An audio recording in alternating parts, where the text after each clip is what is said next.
One of the goals of an interpersonal communication course is for students to emerge at the end of the course as better and more effective communicators. To do this, we need a starting point and a shared set of criteria for measuring and assessing effectiveness in interpersonal communication. The concept of interpersonal communication competence provides a concrete set of skills and abilities related to effective interpersonal communication, and this will serve as a good starting point for our skills. In this presentation, we'll discuss the concept of communication competence, identify a few maxims to remember about competence, and finally discuss 7 characteristics of competent communicators. Before we venture into the specific characteristics of competent communication, it's important to have a common understanding of the concept of communication competence. Brian Spitzberg, in the article, "What is Good Communication?" identifies 2 components of competence: effectiveness and appropriateness. First, the communication must be effective.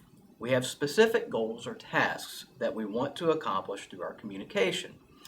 Whether this is to fulfill a physical, identity, social, or practical need, we are goal-oriented in our communication. Being a competent communicator relates to our ability to accomplish these goals through communication. However, our efforts to accomplish these goals must be tempered with the second component of competence, appropriateness. While there are many ways to accomplish our interpersonal goals, the competent communicator is able to achieve this in a way that enhances rather than does damage to the relationship. There are a few other things to consider about communication competence. First, we must remember there are a variety of approaches to communication that may be both effective and appropriate. There's not a single way of competent communication. What is effective in a conversation with a parent may be completely ineffective when communicating with peers. The strategies you use to gain compliance of another will be different if you're talking to a teacher versus talking to your spouse, significant other, or even a sibling. Cultural factors may also play a part. In the United States, we tend to be straightforward and direct in making requests. This type of communication may be offensive in other cultures.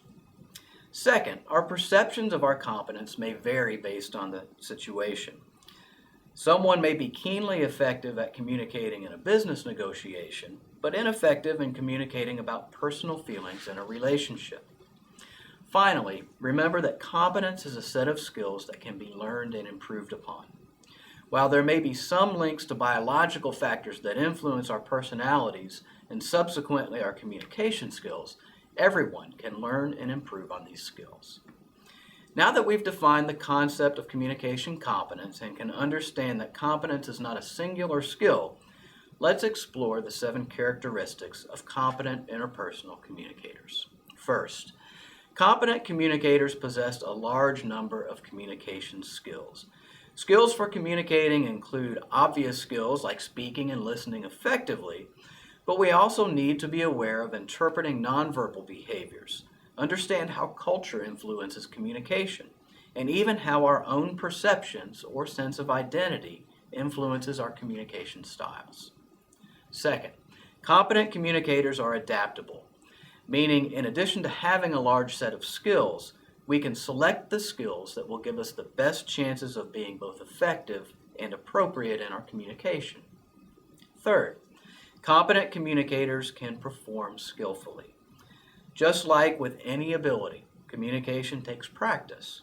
We will likely never perfect all the skills of communication, but we can learn new ones and improve on the skills we already possess. Fourth, competent communicators demonstrate involvement in their interactions, meaning they have concern over not just the task, but also maintaining the relationship. Fifth, competent communicators are able to view situations from the perspective of others and express empathy toward others. This is why knowledge of culture, perception, and human emotions are essential in interpersonal communication. Sixth, competent communicators are cognitively complex, meaning they can view the same situation or issue from a variety of perspectives and can create a variety of explanations for why a person may behave or act a certain way. This increases our chances of selecting communication that is appropriate. Seventh and finally, competent communicators engage in self-monitoring. This is the ability to pay attention to our own messages and behaviors and evaluate our appropriateness and effectiveness while engaged in an interaction. Our large repertoire of skills, adaptability, and ability to perform skillfully enable us to make changes in our communication when we feel we're not being effective or appropriate in any given situation. Again, everyone will vary in their levels of communication competence, but everyone can also work to improve the area of communication competence. Through gaining a better understanding of communication competence and becoming aware of the 7 areas of interpersonal competence, you're now on your way to becoming a more competent interpersonal communicator.